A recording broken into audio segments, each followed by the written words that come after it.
Shalom, chers frères et sœurs en Christ.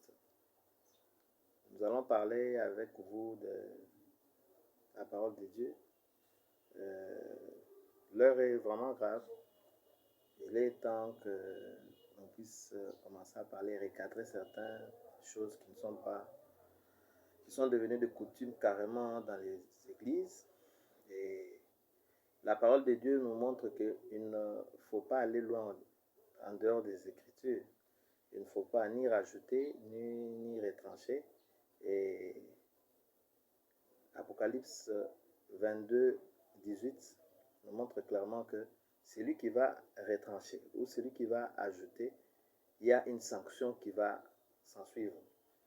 Mais ce qui est vrai est que les gens qui sont appelés à disparaître, ceux dont le nom ne se trouve pas dans les livres de vie de l'agneau, ceux-là vont rajouter et vont retrancher. Mais comme l'époque où nous nous trouvons, c'est l'époque où il y a trop de rajouts et il y a trop de retranchements. Et c'est là où la parole est en train de nous recadrer pour nous montrer que dans Marc 7, il est clairement écrit que la tradition, la coutume et la tradition des hommes annulent la parole de Dieu. Et cette coutume et cette tradition s'est installée dans les églises. Même Jésus, quand il était venu pour prêcher l'histoire du salut, ce message-là que Jésus a apporté, le salut, la grâce, qui nous est accessible au moyen de la foi, comme Colossiens 2, 8 nous le montre.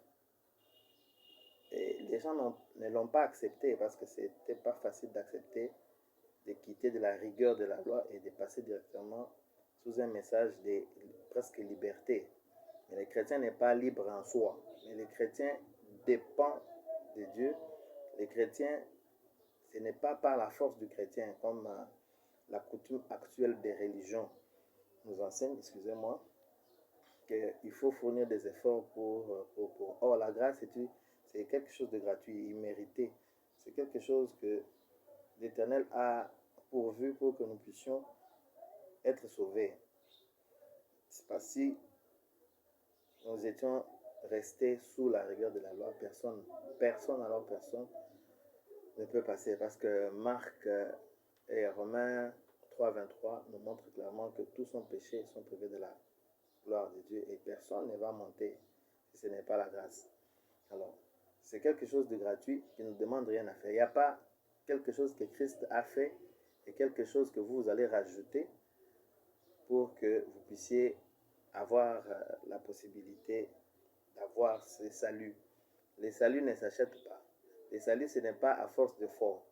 Mais les saluts, c'est un principe interne que Dieu a mis à l'intérieur dans son temple, où les péchés ne se trouvent pas. Parce que c'est ça la grande difficulté dans l'Église.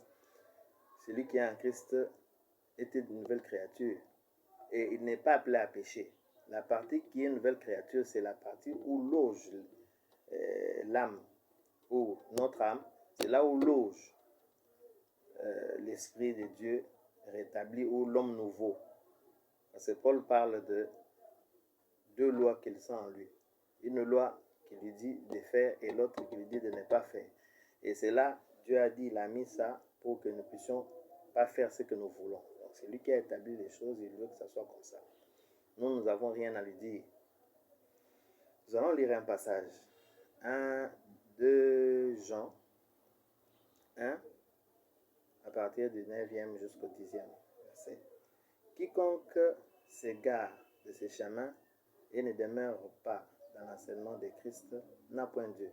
Celui qui demeure dans l'enseignement de Christ a les pères et les fils. Si quelqu'un vient chez vous et n'apporte pas cet enseignement, ne les prenez pas chez vous et ne les saluez pas.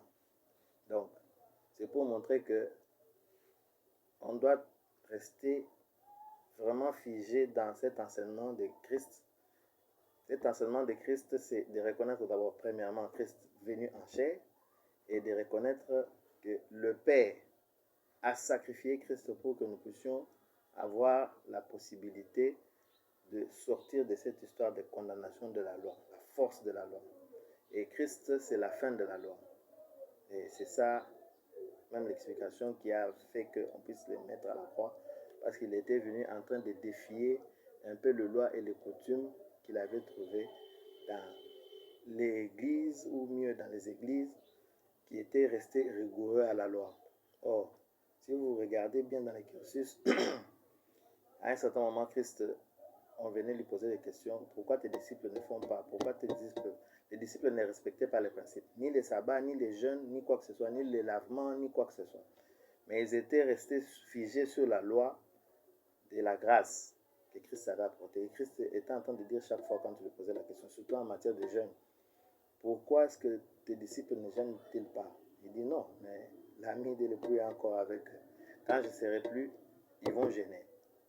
Mais ça ne veut pas dire que le jeûne est aboli. Le jeûne est assoupli. Les sabbats est assoupli. Tout est assoupli, mais au moyen de fonctionnement toujours de l'attachement avec Dieu. On n'a pas dit qu'on ne prie pas, on ne va plus prier, il faut continuer à prier. Mais il faut respecter les principes où on se dit nous ne sommes pas forts. Il n'y a personne qui est fort. Même moi qui suis en train de parler, je ne suis pas fort. Je suis d'ailleurs le plus faible de tous. Le plus faible même de tous ceux qui sont en train de me suivre, me suivront plus tard. Donc, nous disons que Christ est fort. Nous disons que Christ est pur. C'est lui le saint. Et nous, nous venons en dernier. Parce que c'est lui qui dit qu'il est saint.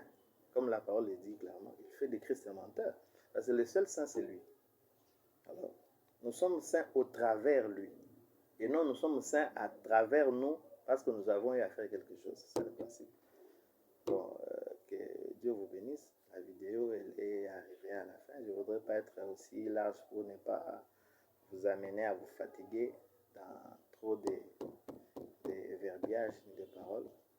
Ce n'est pas à force de paroles que vous allez comprendre. Donc vous allez prendre ce qui est important pour vous, c'est de garder la ligne, de ne pas sortir en dehors de la ligne.